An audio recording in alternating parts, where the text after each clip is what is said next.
Okay, I think we're ready. Great.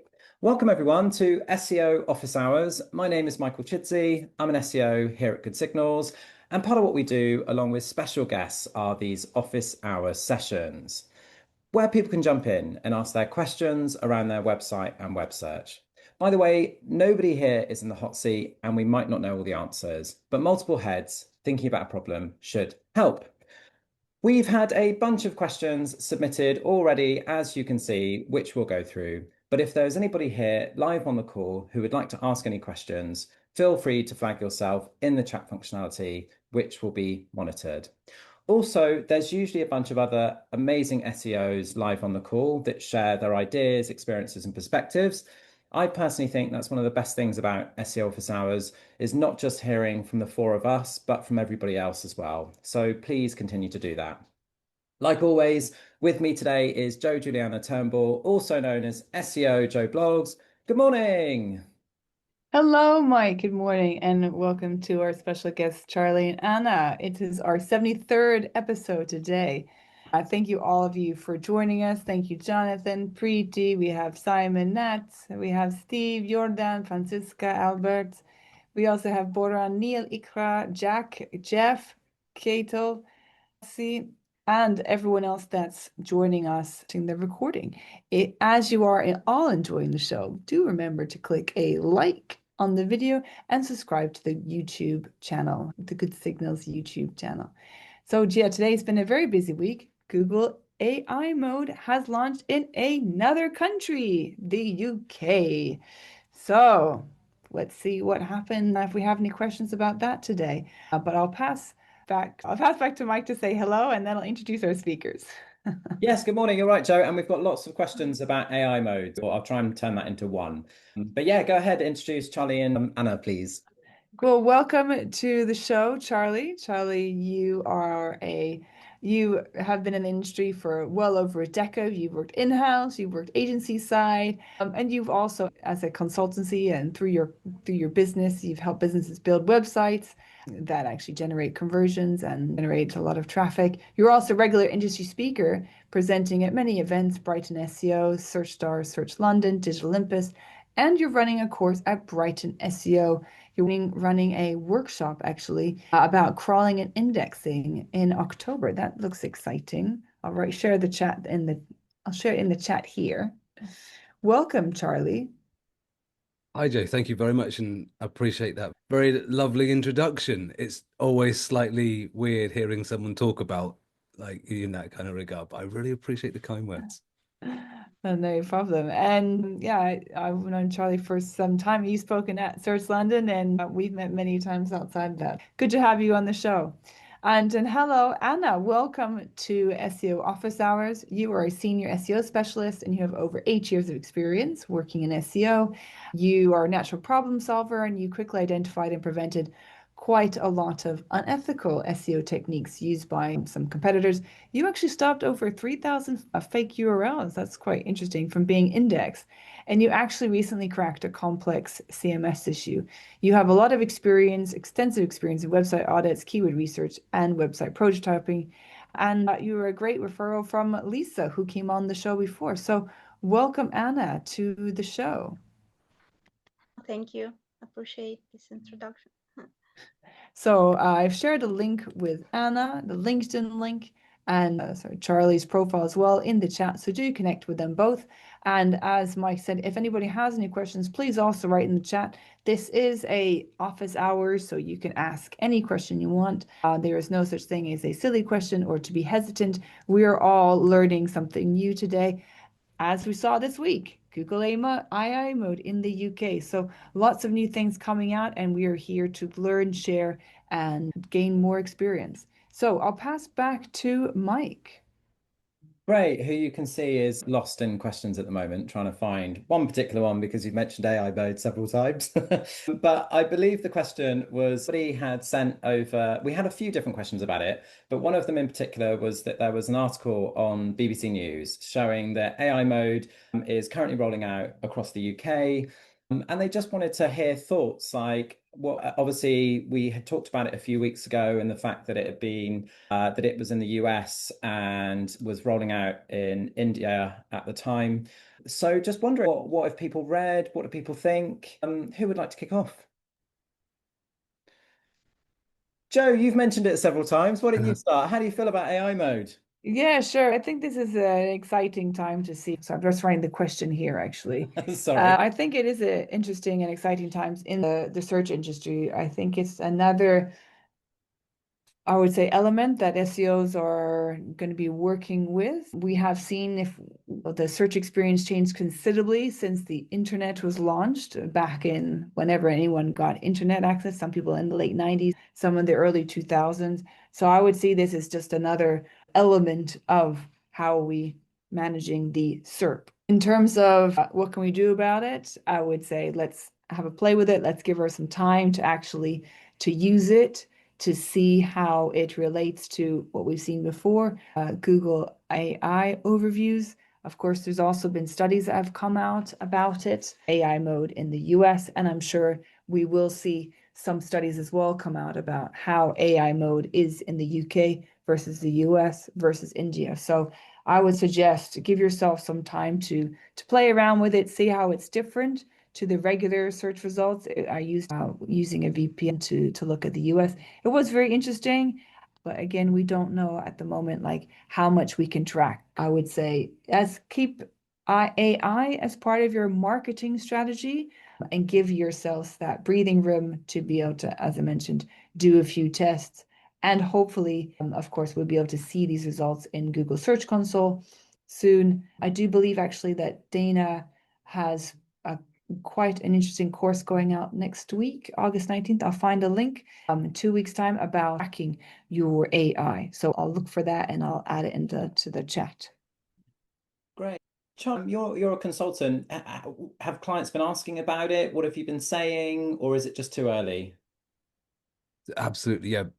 Everyone's asking about it in my client sets because we're seeing the effects of this stuff already. And I think the interesting thing about AI overviews, AI mode, the rise of AI-based agent services, ChatGPT, Claude, Perplexity, etc., is that we're in this period of great unknown. There's this thing we're not quite sure how it's going to affect traffic. As Joe said, there's lots of studies coming out. I know Kevin Indig's one a few months ago was particularly helpful in looking at that. There was one that was released last week. I can't remember who it was from, but it showed that only 1% of people is the NIA overview click through to a website and things like this. So there's studies coming out all the time, but we're in this great unknown period of what it's about. So for me, having AI mode as the full shebang released in the UK is good because it's just one more thing we can get used to and clients here can get used to having in their search experience, in their universe of how they're earning traffic from Google. For me, the thing about it is there's a lot of worry because it is an unknown and it's unusual to probably have a situation where quite so much is just this sort of unknown space moving forward. What's it going to do to our traffic? What is it going to do to our ability to earn revenue from this as a source, etc.? SEO is a pretty dark space to try and interpret data from for clients at the best of times. But we've had a relative period of probably 5 years of stability in terms of the data we're getting and how we're able to present that to clients of going, this is how you're earning traffic and interest and revenue from organic traffic. And now being able to extrapolate that for the future is hard. I was trying to help somebody with some forecasting, an agency with some forecasting a couple of weeks ago, and it was like, this feels like an exercise in futility at the best of times. Right now, it feels absolutely ridiculous trying to forecast organic traffic for the next 2 years. It just seems crazy. But I think having this stuff coming through is good. It's for me, the approach a lot of clients are asking me about is a case of, okay, so this is here. I can't exactly change that. What do we do about it? And for some clients in some industries, it's about switching a little bit of your metric recording to a bit more about visibility than just pure traffic. Of course, it all comes down to revenue, but kind of like those SEO specific metrics coming up there. There's also, I think for some others, there's a little bit of a chance to earn traffic in different ways. If you're in a different space, if you're in a retail space, then people still make retail searches and you don't get AI overviews in Google, and there's a chance for actually appearing as a recommended product when it comes to AI tools and things like it's causing an awful lot of worry, I think, for a lot of clients and probably for a lot of SEOs as well, because it is such a shift, such a change. But I agree with Joe in terms of we adapt, we change. This is the role as search professionals. What we do is it constantly in flux. It just this feels perhaps more like a bigger flux than a lot of other ones do.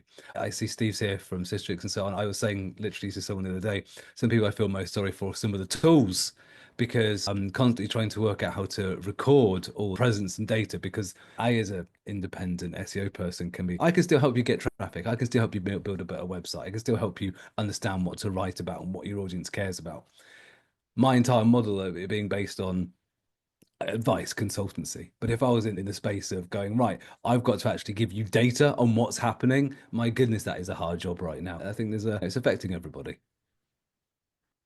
Amazing. Anna, do you have anything to add? Are clients asking you about AI mode? How are you responding? But as my colleagues mentioned that it's unknown what we can expect in next 6 months, a year. So I'm not sure. The only thing I want to add that until we can't now affect what's happening, how industry is changing, we need to focus on proceeding building good best practices and remember about markup, remember about JavaScript effects, because I was thinking lately that before when search engines didn't fully recognize, we are not able fully recognize websites because of JavaScript and not correct usage. Currently, we don't have this problem, so Google nowadays mostly understands, but we are not sure about AI, or you don't know how these new bots can process your website. So you need to be confident that all imported content is in raw HTML, that it doesn't change. That your raw HTML and rendered HTML, that all important tags are there and the content is not modified significantly. So that's my point. Great. I talked about this a little bit a few weeks ago when we had the question before, and I had a bit of a play also using a VPN when it was in the US, and my thoughts haven't really changed that much, so I won't talk too much on it. I think, obviously, from a client perspective, my focus has been to continue with creating really good products and the best content and technically making sure everything's available. I don't think that's changed, and that's what we've been doing.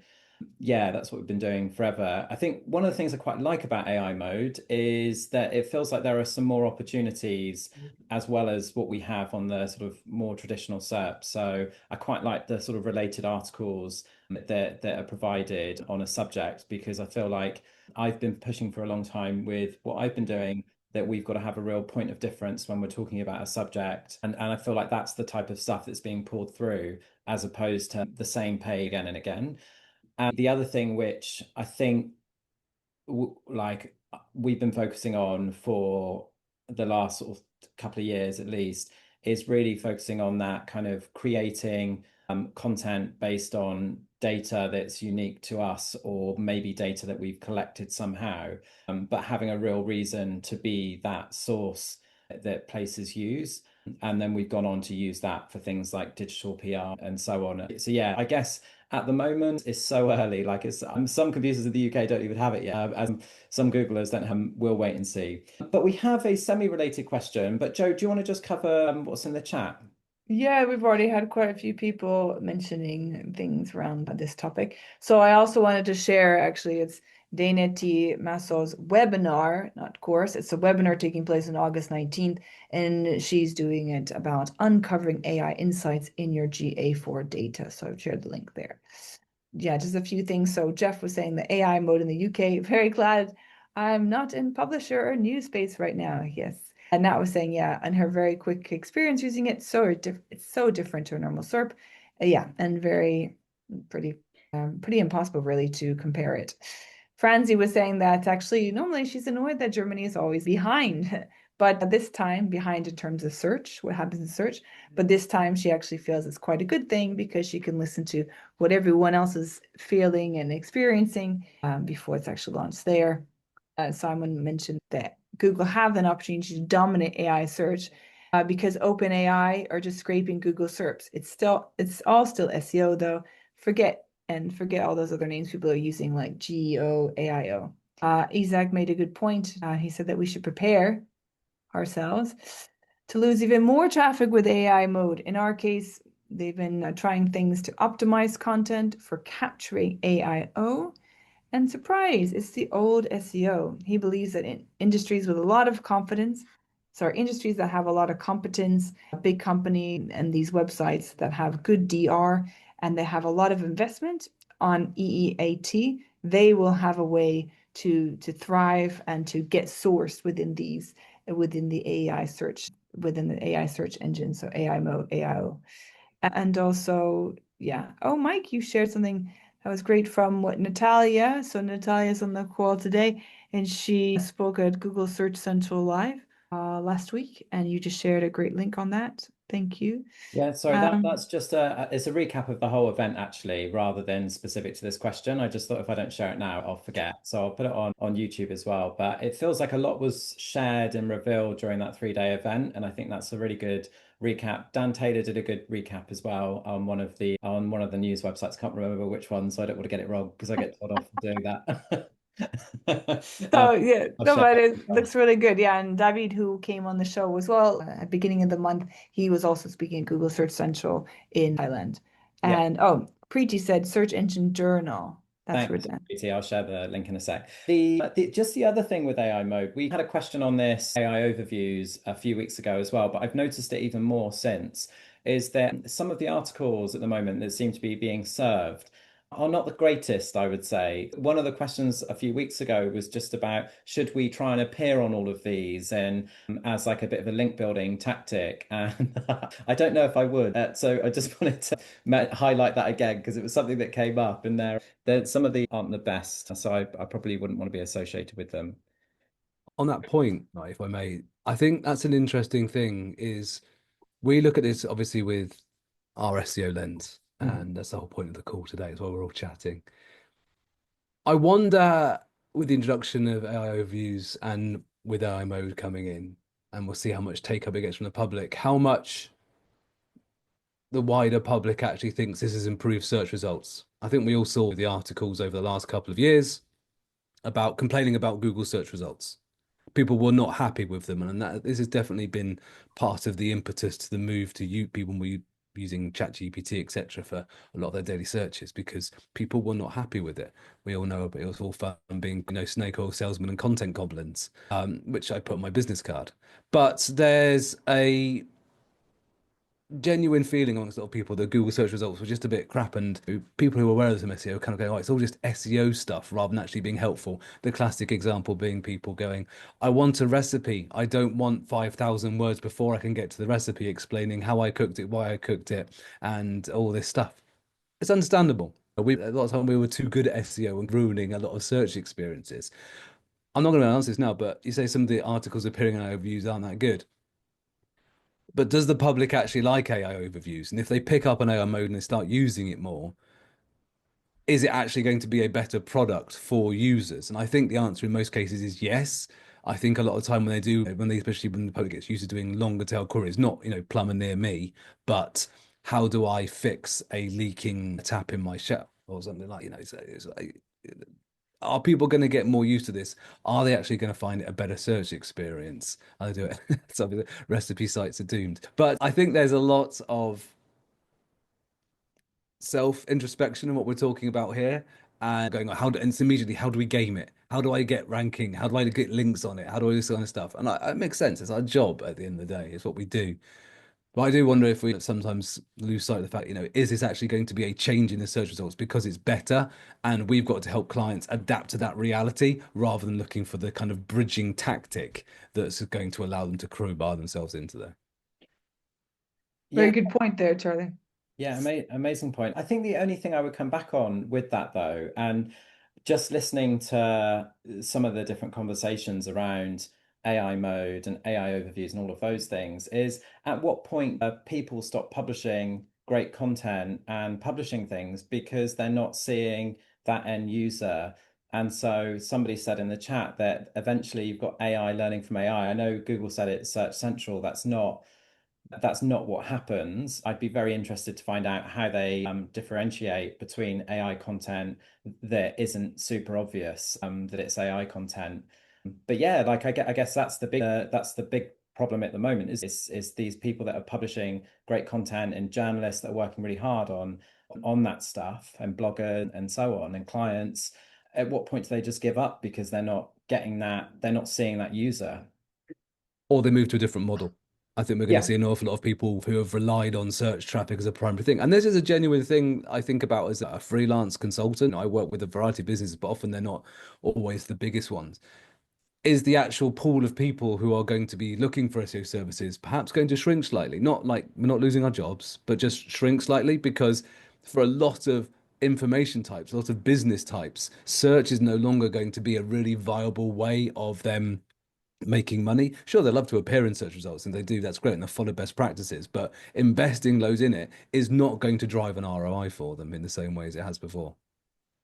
Yeah. Yeah. I also wanted to say as well, I raised this on a webinar and like last week, that I think we have to also see about how people are searching and the demographics, because it may not be that everyone will be using this AI mode. So for example, let's just say my parents' generation, they'd be like, what is this AI mode? I don't quite understand. What is it? And so they probably won't use it. Whereas I think people that are, let's say, millennials will, of those that are, I guess, just graduate university now or school will probably be using it a lot more than I would say, yeah, the baby boomers. So it'll be interesting to see that. But back to your point where you mentioned we may see less traffic coming from this channel.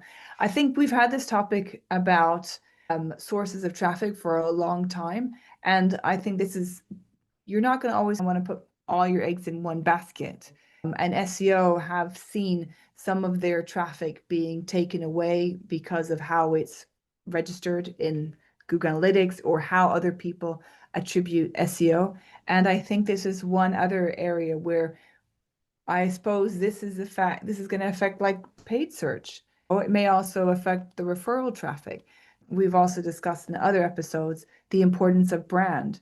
So if you do have a strong brand, and Isaac had mentioned, these big sites, and if you're investing a lot in that and you've got a lot of EAT, then you should be able to navigate this. But unfortunately, it's a bit of a navigation and you have to go through some of the hurdles. We cannot predict what's going to happen, but we do need to give ourselves that time to practice, to test, invest all our eggs in one basket. So back to you, Mike. I thought you wanted to say something.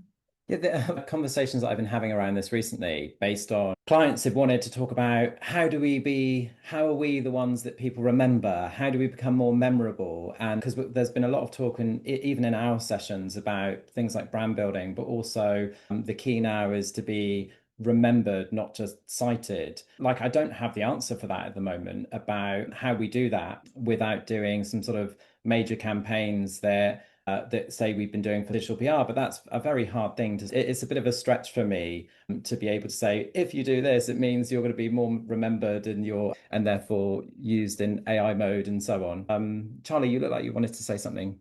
Oh, what you're saying there, I agree with it. It sounds very much to me like old-fashioned marketing and the problems you face with kind of pre-data first style of marketing that we're all very used to.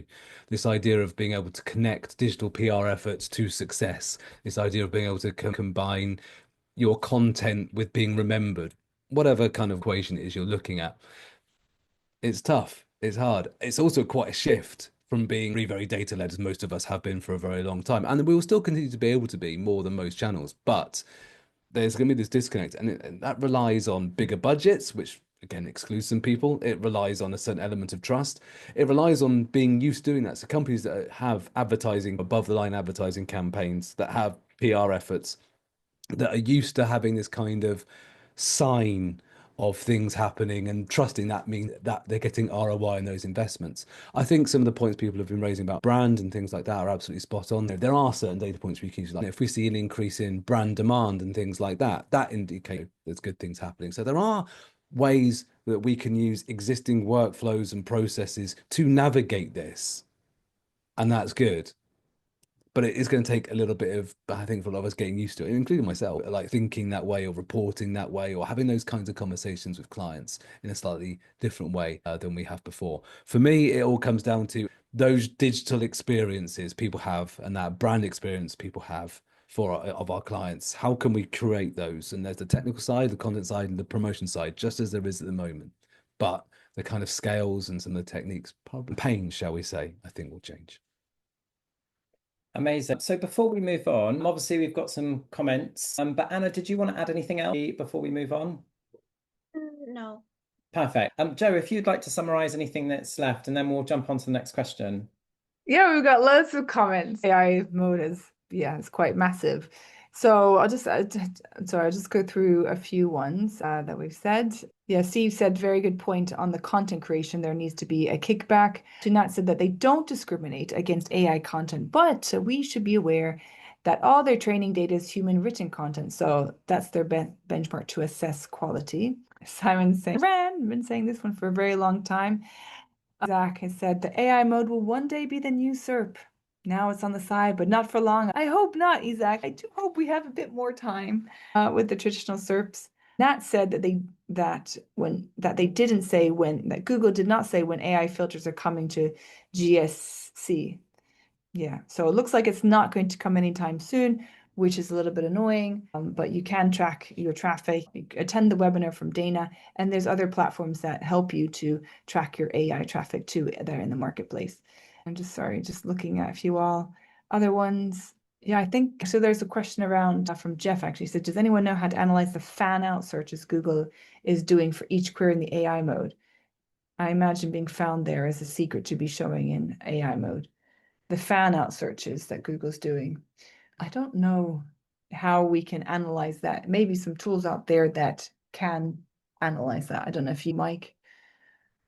Charlie, go for it. You look like you were. There's been I'm going to draw a blank on it now, but they've been shared. There's a couple of tools one's a bookmarklet, for example, and there's one that I've seen as an add-on to Chrome that when you do a search in, it works on, you can do it on ChatGPT and on Gemini. That you can, I imagine it'll probably apply to AI mode as well when that becomes available. That actually can see and you can do it via developer tools as well in Chrome, that you can actually see like all the questions that are being asked in the background. So it's not pure quality and it's not the exact query fan out, but it allows you to see it right. If I ask this question in ChatGPT, these are all the questions it asks in the background and does searches for to pull stuff back. So it does give this really nice one. I'm sure somebody probably in the chat will remember it, but there's one that works as a bookmark and it opens up as a new tab and it just lists all the questions and then the links that it found from answering those questions, the kind of top results it pulled back. So that's a really useful way of doing it to see the thinking, if you will, behind the AI mode. Oh, you're on mute, Joe. Sorry, thanks, Charlie. So Jeff said, thanks, Charlie, for that. Is it this? And he sent a link, this GitHub one. I don't know if you can see that. Oh, you're on mute as well, Charlie. That's definitely one of them that I saw. I'm sure another one that was it might have been made in a ladies newsletter or something like that a couple of weeks ago. There are various ones out there of like analyzing what is about. Ironically enough, a Google search will probably show you them. But there are some tools that they're not perfect. Here's the exact query fan out process, but it shows the questions that are being asked and pulls in the links. I will see if I can find it here and add it into the chat. Okay, thank you, Charlie. And just one last comment from Steve. He said it's been nearly 3 years since ChatGPT blew up. Things are not moving as fast as we think. The rate of increases for chatbots are high, but I'm sure Google will have plenty of time to test and consider the usage and commercial impact of AI mode. Very good point there. Thank you. Natalia also mentioned also ask could help understand those related queries and also just the sort of related queries in Google as well could be really useful. Great. Okay. The next, we will jump. We have one question. Sorry, one question, but it's also not obviously it is really helpful, but it's not necessarily helping somebody with a current an issue. But I've also got one that's related, so I'm torn. Do I leave that one for next week or do we keep going? Ooh, Okay, we'll go through this one. This is the semi-related one, which was that has anybody explored ChatGPT's AI agent mode yet? I'm particularly interested in how it can be applied within SEO workflows. How are you guys using it? So for those of you that don't know, about 2 weeks ago, I think there's been a new functionality on ChatGPT where you can direct or ask agents, their agent to do something for you, and it basically like I guess a human, rather than it just summarizing what it has in its knowledge bank, it will basically use a machine and sort of do those tasks for you. I've had a play with it so far, if I'm honest, trying things like can it do my Tesco shop, stuff like that, more so than can it do lots of SEO things. I'm trying to be careful what I say here, but I often go to some websites to do some research and I'm seeing if it can do that for me and put it into spreadsheets and then see if it can do anything like summarize, that sort of stuff. So only sort of things that you might have maybe a virtual assistant or something like that do at the moment, had a go or have any thoughts on how they might use an agent?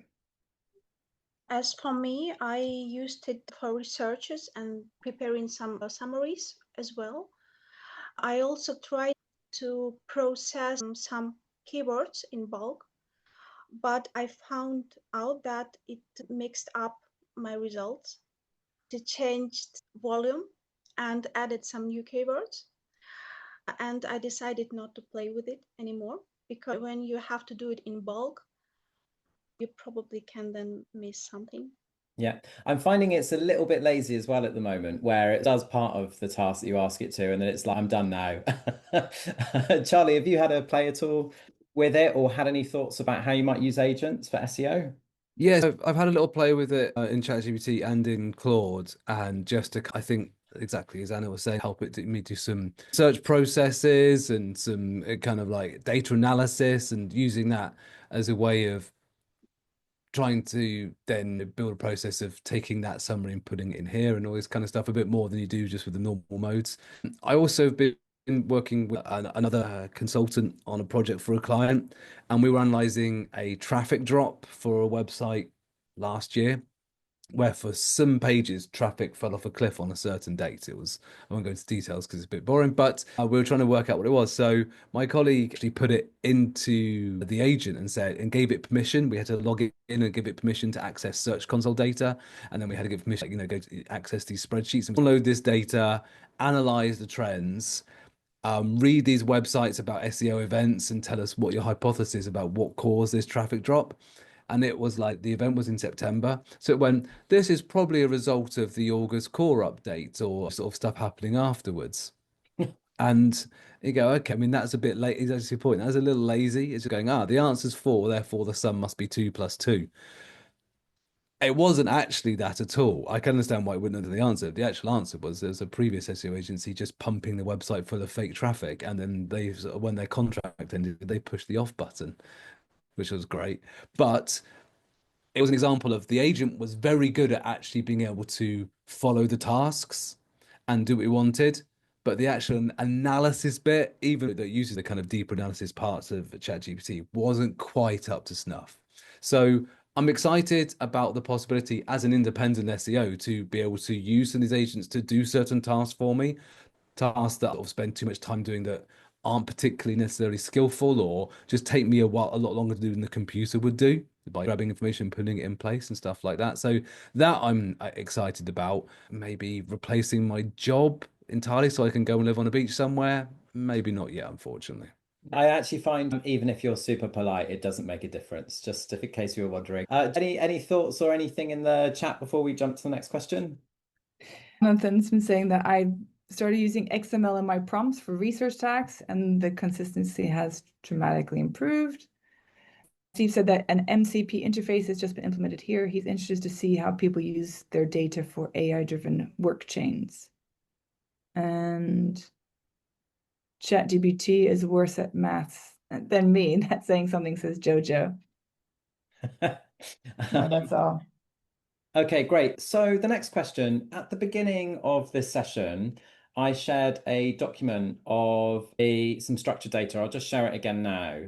I've just put it in the chat. And so basically, this company, they are an organization and they have multiple brands, and they're trying to implement structured data And to begin with, they're working on, from what I can see, organization, brands, and website. And they basically would just like us to check it over and see if we can see any issues. They're a bit worried about implementing it. And obviously, with office hours, we always say no questions are silly questions. I've shared that with everybody, and hopefully the audience can see that as well. We also had another question about structured data, which was around using the sponsor type. And they basically sponsor teams, which they get and they can use that, but they also have brand ambassadors, and they can't see a specific type for that. Is it possible to include that some way?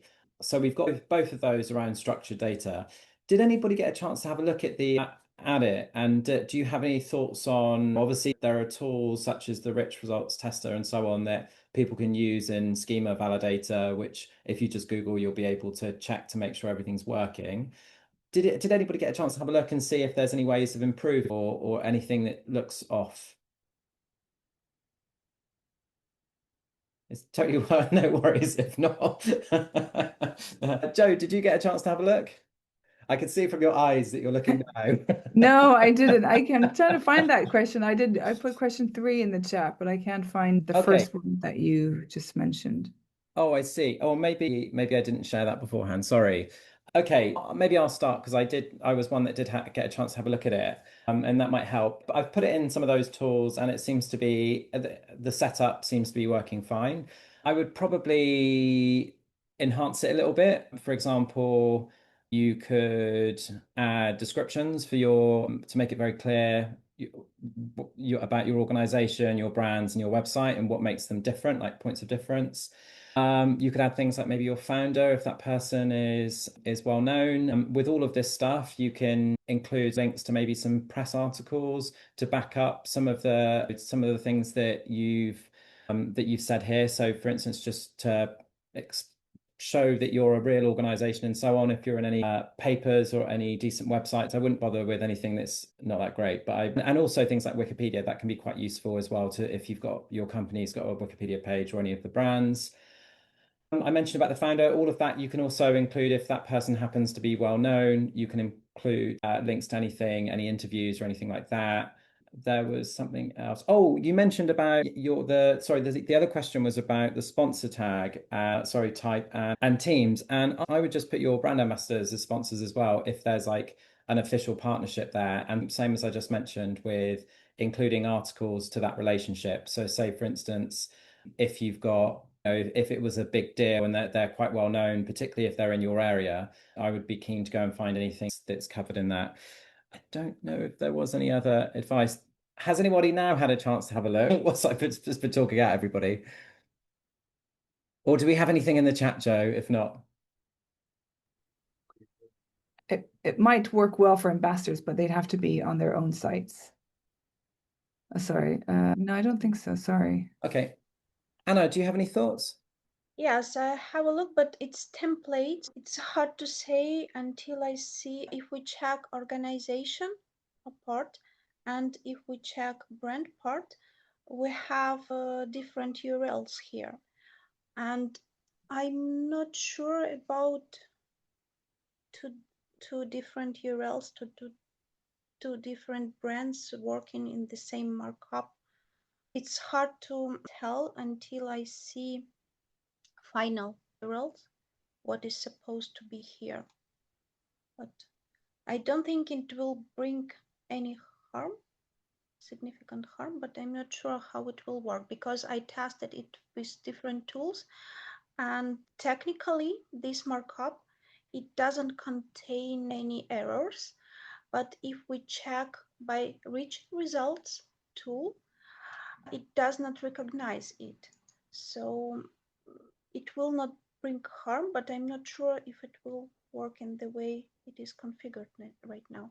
But as I mentioned, it's difficult to tell anything as I don't see the whole Yeah, it was probably a bit easier for me because I've stripped out the brand because we didn't have permission to. I understand, I understand. Yeah, so when I actually put it in I had the original and I put it in the tools, and there weren't any errors, but also all seemed to be working fine. I was just thinking they could enhance it a bit more, but yeah, that's probably a bit easier for me. Charlie or Joe, do you have any thoughts before we jump on to the next question? I don't know. Not on top of what you've already said. I know there's the question.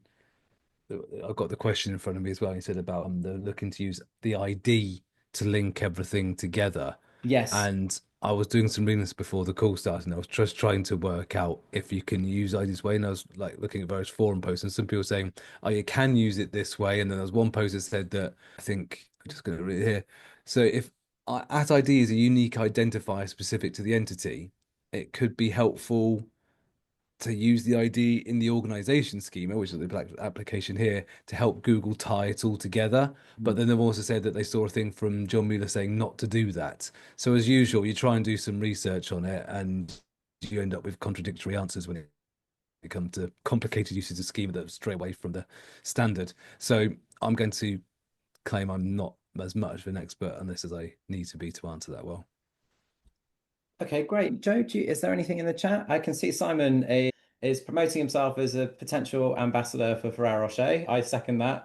If they need a second ambassador, I'd be all over that. Yeah, no, that's all. I just also want to say if anyone's enjoying the show, which I'm sure they are, click a like on the YouTube channel and subscribe. Click a like on the video and subscribe to the YouTube channel because you just have 11 minutes left. Oh, and they're quite big questions. Let's go for. Okay, this one's an interesting one. There's so much SEO advice flying around. As somebody still figuring it all out, I keep asking myself, who do you know who? So, how do you know who to trust? Anna, how do you know which experts to trust when it comes to SEO advice? Can't tell. I can trust some expert like 100%. I usually try to rely on best practices. I try to compare results. For something new, I try to listen to different experts, then compare results to my experience, to reality, to best practices.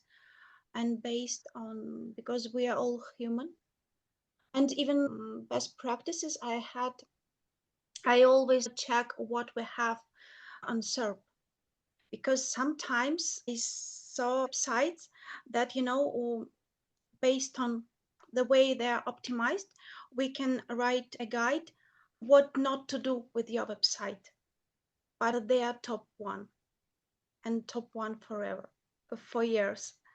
I had such experience also. So what is recommended, what we have on SERP, and how this can be adapted and compared to what this author is saying. Great. So, Charlie, if you were to take your SEO hat off and imagine you're starting from scratch and trying to set up a website, so much stuff published online, how do you know who to trust? I think it's a very good question when you take that step back and think about it from that perspective.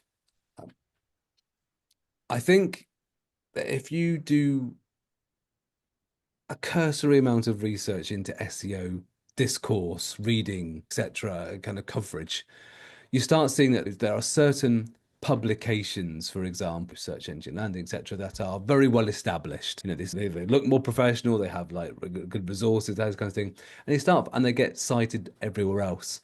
And I think it's almost using that kind of idea of finding the places that are sidemost, almost like doing your own version of PageRank. Where does everyone else say is good? Linking to it. So, for example, search engine land, search engine journal, etc. Sources for news about it. Okay, so that's a starting point there. Who appears on those publications? Who can you trust on there? How can you build from there?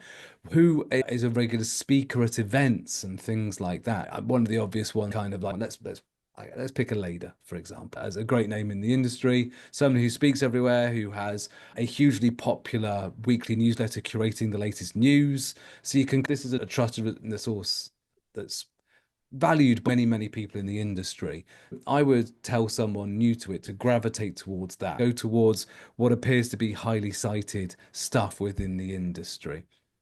I'm not saying that's the only valuable thing. Going against the grain is good. Individual voices are fantastic. People, there are fresh ideas coming all over the place. But if I was starting out going, who can I trust on this? And let's be honest, a lot of SEO advice you can't trust either because it's out of date, because it moves so fast, or it's something from 5, 10 years ago and it no longer applies, or because some SEO advice is great because there's no actual right or wrong in it. Some SEO advice is great if you're running affiliate sites, but you'd never do that with an important brand because you couldn't take that risk with it, for example. So gravitate towards where lots of people value that source would be my starting point. Or find one person who's of opinion you trust and reach out to them and say, where do you get your information from? I've been asked many times. I'm not saying you have to trust me, but We do though. you can do. But I've been asked many times, where do you read? How do you keep on top of stuff? Who do you follow? It used to be obviously, more when we were all allowed to be on Twitter, who do you follow? It's the news and things like that. So I think if you can find one resource, you can then often reach out to them and ask where they get their stuff from. But otherwise, that's the way I'd approach it, is that a little bit of research and going, which resources, which speakers, which experts are cited by lots and lots of people in the industry. So there must be something there. But then I would also advise anybody starting a journey into SEO to have a very open mind and be aware that most stuff in SEO, apart from certain technical rules about how search engines work and what we have to do to abide by those, is opinion based. There is no put X in, get Y out equations for the Google algorithm. Therefore, you have to be very prepared not to just slavishly follow everything a certain set of people say, but to understand what they say, read it, and then make up your own mind based on what's happening for you as well. Amazing. Yeah, just very well said. I think that's an excellent answer. There's a lot of people in the industry that are always writing advice and they're always up to date with the latest news. The latest release is one, and her SEO FOMO newsletter. You can also follow sites and read sites like on Search Engine Journal. There's a lot of content there. And there's the people that are people that are writing there. I'd follow them, especially ones that have been contributing for some time on that site. Great. The only thing I would add is, there are so many people in our industry that share their advice, and I would think about, one thing is maybe what their agenda is when they're sharing advice. If they're there to sell something, particularly if some sort of quick kind of fix or whatever, you probably want to not do that. So I would try and work out why they're sharing this information. Maybe they're just really passionate about what they do and so on, and that's great. And I think over the years, one thing that I've learned with SEO is if it seems so easy, it's probably not right. And I think that's it. If I was setting up a website tomorrow and I didn't know anything about SEO, and then I read something about you could buy however many thousands of links for 20 quid and you're going to be at the top of Google. If you didn't know anything, you might do that because you can see that somebody's got amazing results from that, or that's what they've said. But if it's that easy, it's probably not the right way to go. I think that in our industry, the best stuff is usually not necessarily everything has to be hard, but I think you earn traffic and you earn your performance when it comes to the organic stuff. It's usually about, for instance, if you're going to start publishing something, you need to do it on, say, really good stuff on a regular basis and become the authority in that, rather than thinking you can just copy and paste something from ChatGPT or something like that. Some of that stuff does work for people, and maybe you just, maybe it's just like something short term that you just want to do. But my advice would always be to avoid the stuff that seems really easy, and just a bit of critical thinking as well. When you're going to do something, try and think, does what you've read something, does that really make sense? Why would they do it like that? And try and find some alternative opinions or other ways of doing it. Because one thing that can save you time is not having to redo the same thing again and again. And I'm thinking right now of site structure. That's something that there are certain things that would be ideal when you're setting up something, that you set it up with the long view in mind, rather than rather than just doing something because you haven't thought about it. Joe, do we have anything in the chat before we hit our last question? Because we've only got 2 minutes. No, I think that's it. Let's go for the last question. Our regular question is I don't have it in front of me, but it's the same each week. Joe, I've got blank. It's what are you most excited about in terms of SEO at the moment? Charlie, we don't have long, so as short as possible, if that's all right. What are you most excited about in terms of SEO? Great question. I'm most excited probably about the changes just because it freshens it up. I think it's going to be difficult for me personally, probably for a lot of SEOs adapting to all of this. But yeah, for me, I'm excited about the fact that maybe the way people search is changing, the way people react is changing. And I'm hoping it means that once the LLM tools get the hang of it, we can cut out creating just meh content for the absolute sake of it. I know we can all do it by actually it being rewarded. That's what I'm hoping for. Amazing. Anna, what are you most excited about in terms of SEO at the moment? I'm most excited. I really don't have the answer for this question. I'm curious about how things will be changed later in terms of AI, but excited. I can't tell I'm excited about it. Okay. Joe, lastly, what are you most excited about in terms of SEO at the moment? I am looking forward to how does Google AI mode pan out. So I'm looking forward to that and excited, of course, for events. We have International Search Summit coming out in Barcelona in November. And I'm looking forward to as well Brighton SEO in October. What is going to be covered in terms of AI, but also what is not going to be covered, not AI. So excited to hear both sides, AI and non-AI work. Amazing. I'm going to stop there because I have to go because I'm moving house in about half an hour. So I need to go. But I just want to say thank you so much to everybody for joining us today. Firstly, thank you so much to Charlie and Anna. It's been amazing to hear from you both. Thank you so much to our live audience and all that you've shared. Thank you to those watching afterwards on YouTube. Come join us. Come and join us live. It's so much better live, I think. And thank you so much to those that submitted questions. And of course, thank you so much to Joe. We'll see you next week. Yeah, thank you, Mike, Charlie, and Anne, and everyone for joining us. Bye. Have a lovely weekend. Bye.